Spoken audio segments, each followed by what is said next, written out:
আলিপুর বোমা ষড়যন্ত্র মামলায় যে 12 জন বাঙালি বিপ্লবীকে দ্বীপান্তর দণ্ড দিয়ে সেলুলার জেলে পাঠানো হয়েছিল, সেই প্রথম দলের বিপ্লবীদের প্রত্যেকের নামে জেল কুঠুরি চিহ্নিত করার দাবি জানিয়ে প্রধানমন্ত্রী, মুখ্যমন্ত্রী এবং আন্দামান প্রশাসনকে চিঠি লিখেছে কলকাতার একটি রিসার্চ গ্রুপ, উল্লাসকর দত্ত একাডেমি।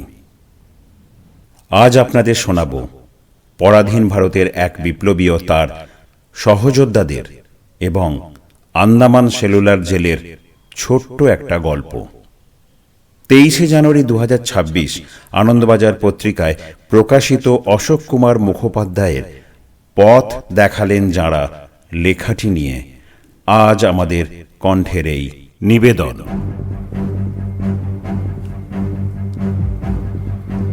ব্রিটিশদের বিরুদ্ধে সশস্ত্র আন্দোলনকারীদের মূল হাতিয়ার যখন পিস্তল, রিভলভার, বঙ্গদেশের কতিপয় তরুণ বিংশ শতাব্দীর প্রথম দশকে সেই আন্দোলনে আর একটি হাতিয়ার যোগ করেন, বোমা। তখন বঙ্গদেশে বোমা তৈরির দুই প্রধান মুখ, উল্লাসকর দত্ত আর হেমচন্দ্র দাস। ভালো করে বোমা তৈরি আর গুপ্ত সমিতি চালানোর কাজ শিখতে 1906-এর দ্বিতীয়ার্ধে নিজের সম্পত্তির একাংশ বিক্রি করে সুইজারল্যান্ড, প্যারিস ঘুরে লন্ডন গেলেন হেমচন্দ্র। কিন্তু সেখানেও সুবিধে না হওয়াতে আবার প্যারিস। এইবার ঠিকঠাক দলের সন্ধান পাওয়া গেল। ওইখানে যাদের তত্ত্বাবধানে বোমা তৈরির কাজ শেখেন তাদের প্রধান সদস্য এক রাশিয়ান, নিকোলাস সাফরানস্কি। হেমচন্দ্রের অনুপস্থিতিতে বাংলার বিপ্লবীদের হাতে বোমা তুলে দেওয়ার দায়িত্ব নিয়েছিলেন উল্লাসকর দত্ত। উল্লাসকর স্বশিক্ষিত বোমা বিশারদ। শিবপুরে সিভিল ইঞ্জিনিয়ারিং কলেজের লাইব্রেরি থেকে বিস্ফোরক তৈরির নানান বই ঘেঁটে তিনি বানিয়ে ফেলেন পিক্রিক অ্যাসিডের বিধ্বংসী বোমা আর নাইট্রোগ্লিসারিন ভিত্তিক ডায়নামাইট। সঙ্গীদের জানালেন ট্রেন উড়িয়ে দেওয়ার মতো শক্তিশালী মাইন প্রস্তুত করতে তিনি সক্ষম। উত্তর কলকাতার গোয়াবাগানে বানানো উল্লাসকরের মাইন পোঁতা হল খড়গপুরের কাছে নারায়ণগড়ে। উদ্দেশ্য ছোট লাটকে খতম। 5 ডিসেম্বর সন্ধ্যাবেলায় ট্রেন এলো যথাসময়ে। বিস্ফোরণও হলো প্রচণ্ড, কিন্তু অবিশ্বাস্যভাবে ট্রেনটি লাইনচ্যুত হল না।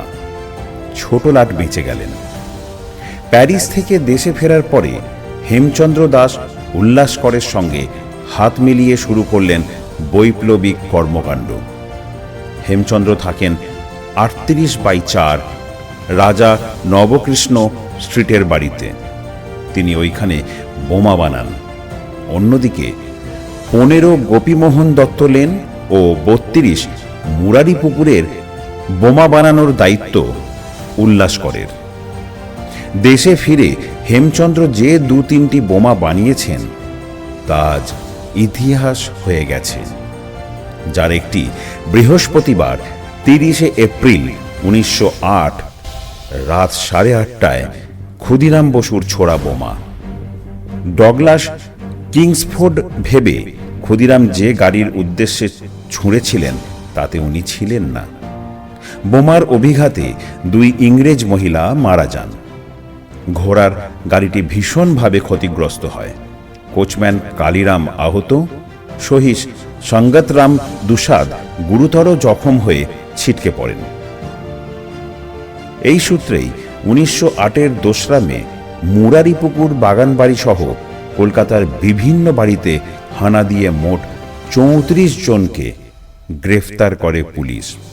শুরু হয় বিখ্যাত আলিপুর ষড়যন্ত্র মামলা।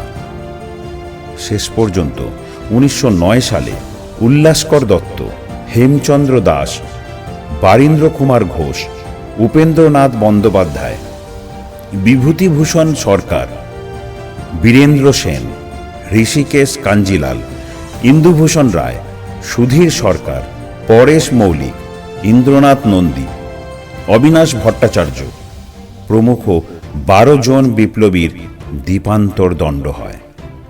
যে বোমার দর্শন চালু করেছিলেন সশস্ত্র বিপ্লবীরা তা রয়ে গেল। পরবর্তীকালে মুন্সিগঞ্জ, ডালহৌসি স্কোয়ার, মৌলভীবাজার ইত্যাদি 10টি গুরুত্বপূর্ণ বোমার মামলা হয়েছে। সশস্ত্র আন্দোলন মরল না। বাঘা যতীন করলেন বুড়িবালামের যুদ্ধ। তারপর সূর্য সেনের নেতৃত্বে চট্টগ্রাম বিদ্রোহ। আন্দামান যাওয়া বিপ্লবীরা শুধু বোমার কথা বলেননি, তারা অত্যাচারী ব্রিটিশের বিরুদ্ধে পাল্টা হিংসা দর্শন এনেছিলেন স্বাধীনতা যুদ্ধে। জাতিকে জেগে ওঠার সাহস জোগাতে চেয়েছিলেন। ওই পথেই তো সেনাবাহিনীতে বিদ্রোহের শুরু, যা 1946-এ হয়ে দাঁড়ালো নৌবিদ্রোহ। কিমেন্স রিচার্ড অ্যাটলি, ব্রিটেনের যিনি মুখ্যমন্ত্রী পদে ছিলেন, ভারতবর্ষকে স্বাধীন দেশ হিসাবে স্বীকৃতি দানের সিদ্ধান্ত স্বাক্ষর করেন। তিনি তো 1956 সালে কলকাতার রাজভবনে বসে তদানীন্তন রাজ্যপাল ফণীভূষণ চক্রবর্তীকে স্পষ্ট করে বলে গিয়েছেন, এই বিদ্রোহগুলি তাদের ভারত ছাড়ার প্রধান কারণ। অর্থাৎ উল্লাসকর হেমচন্দ্রদের দেখানো বিপ্লবের পথেই স্বাধীনতা এসেছে। আলিপুর মামলার বিপ্লবীদের তথা উল্লাসকর হেমচন্দ্র সহ সেলুলার জেলের বন্দীদের উপর যে কি রকম অত্যাচার হতো তা ওই জেল যারা ভ্রমণ করেছেন আন্দাজ পাবেন, অথবা যারা জেল ফেরত বিপ্লবীদের স্মৃতিকথনগুলি পড়েছেন তারাও কিছুটা অনুভব করবেন। এমনই অত্যাচারের মাত্রা যে বন্দী উপেন্দ্রনাথের মনে হতো, গলায় একগাছা দড়ি লাগাইয়া না হয় ঝুলিয়াই পড়ি। অত্যাচার সহ্য করতে না পেরে ইন্দুভূষণ রায় আত্মহত্যা করেন। উল্লাসকরের মস্তিষ্ক বিকৃতি ঘটে। বিকৃতি সারানোর নামে তাকে বৈদ্যুতিক শক দেওয়া হয়। উল্লাসকরের বাবা শিবপুরের সিভিল ইঞ্জিনিয়ারিং কলেজের কৃষি প্রযুক্তি বিভাগের অধ্যাপক দ্বিজদাস দত্ত 16 সেপ্টেম্বর 1912 সালে ভারত সরকারের স্বরাষ্ট্র সচিবকে লিখছেন, আমার ছেলে উল্লাসকর পোর্ট ব্লেয়ারে কয়েদি নম্বর 31552 যে উন্মাদ হয়ে গেছে। এ খবর পেয়ে আমি গভীরভাবে মর্মাহত। উন্মাদ হলেও সন্তানের স্বাস্থ্যের ব্যাপারে তার বাবা মার দুশ্চিন্তা থাকবেই। অনুগ্রহ করে এমন ব্যবস্থা করবেন কি যাতে আমি বা উল্লাসকরের মা যখনই তার স্বাস্থ্যের খবর জানতে চাইব তখনই আমাদের এই প্রশ্নগুলির উত্তর দেওয়া হয়। আপনি যদি দয়া করে নিচের বিষয়গুলি সম্পর্কে আমাদের একটু আলোকপাত করেন তাহলে আমার এবং উল্লাসকরের মা দুজনেরই খুব স্বস্তি হবে। 1. কতদিন হল উল্লাসকর উন্মাদ অবস্থায়? 2. তার উন্মাদ হয়ে যাওয়ার কোনো নির্দিষ্ট কারণ কি জানা গেছে?